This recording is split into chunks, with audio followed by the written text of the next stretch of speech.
Good morning, everybody. Chester ARP Church Devotional Podcast. Clint Davis, your host. Thanks for being with us.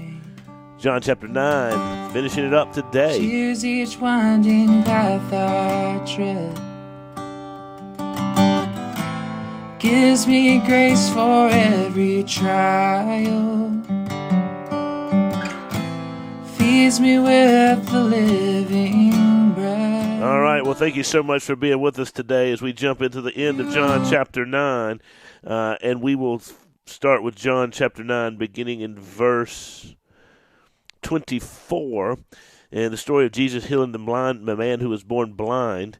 And the Pharisees, the Jews, have called the man a second time to hear his testimony about the healing he received from Jesus. So for the second time, they called the man who had been born blind and said to him, "Give glory to God. We know that this man is a sinner." He answered, "Whether he is a sinner, I do not know. One thing I do know, that though I was blind, now I see."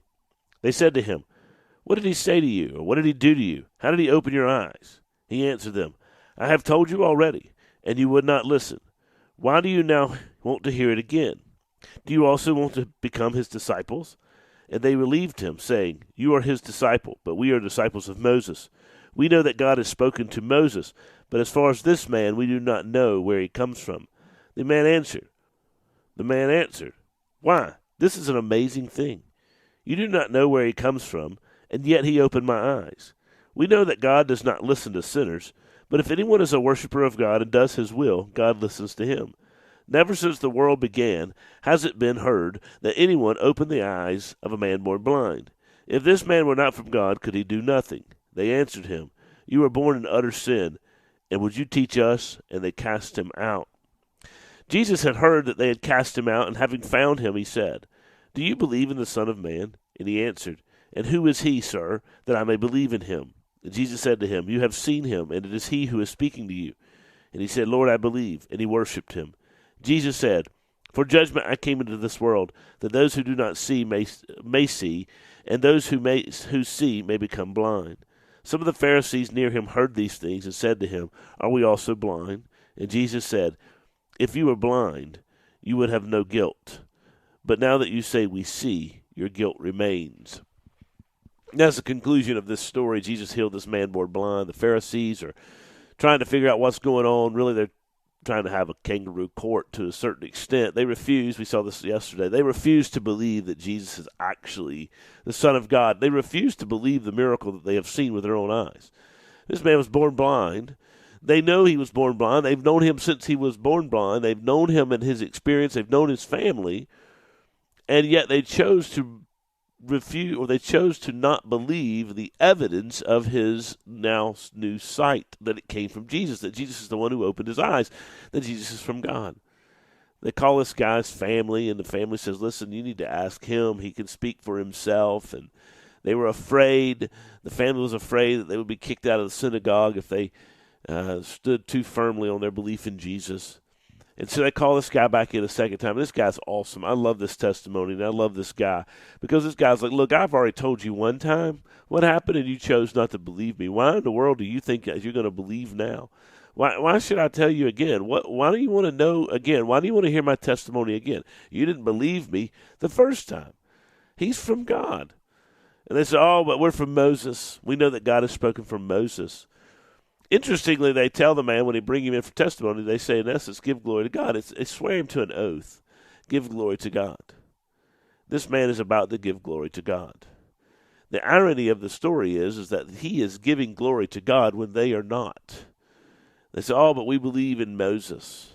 We know that God has spoken through Moses."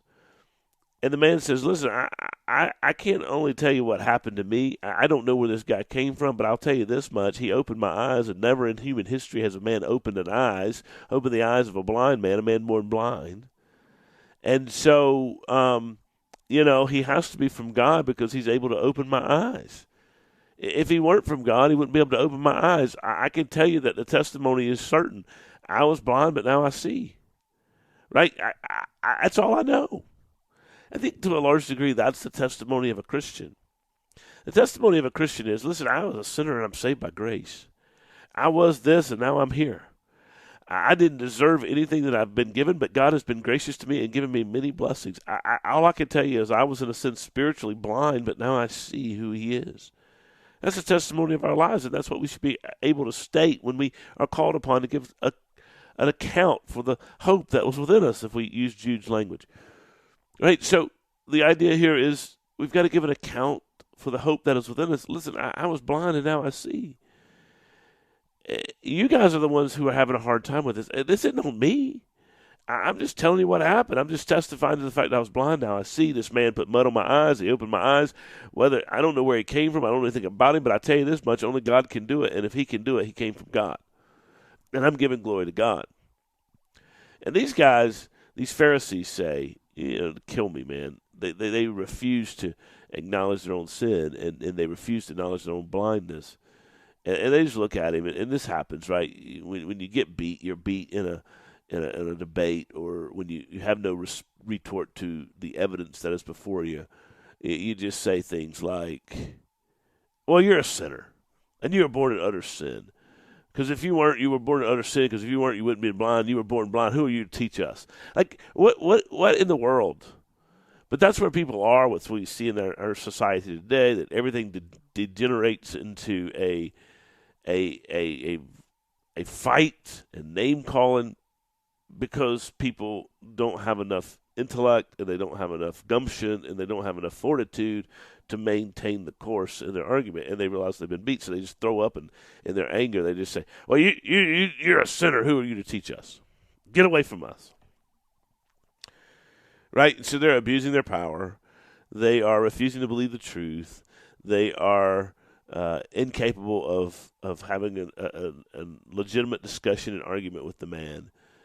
And so they kick him out of the synagogue. And they call him a sinner and say, you're worthless. And the guy goes out, he's like, "I don't care, I could see." Right? I could see. But the beauty of this last part of the story is Jesus finds him. Right? So Jesus heals him, Jesus disappears. Nobody can find Jesus, but then Jesus finds this man, and He says to him, "Hey, listen, do you believe in the Son of Man?" He's like, "Who is the Son of Man? I want to believe in Him. You healed my eyes, right?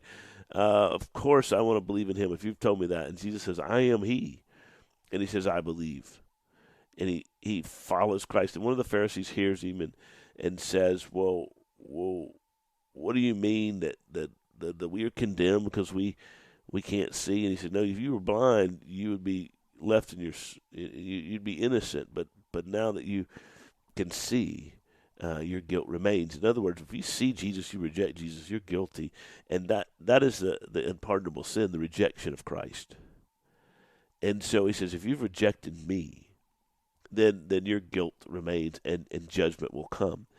So the challenge for all of us is to accept Christ. We see God's grace here. We see Jesus' love here. He pursues this man. He finds this man. We also see the hardness of the human heart and its tendency to reject the plain evidence before it, and the way that carries it out, and that decision to reject that plain evidence plays out in interactions with others. And so we see a great warning to us here to refuse. If we refuse to acknowledge the grace and mercy of God, we get caught up in the hardness of our hearts, then we're going to be name callers. We're going to be defensive. We're going to be ugly toward other people, because that's our default. And so I think it's a challenge for us in a variety of ways. We see the glory of God. We're thankful for that. You guys have a great day. God bless you. I'll catch up to you next time. You carry me close to your heart, and surely your goodness and mercy will follow.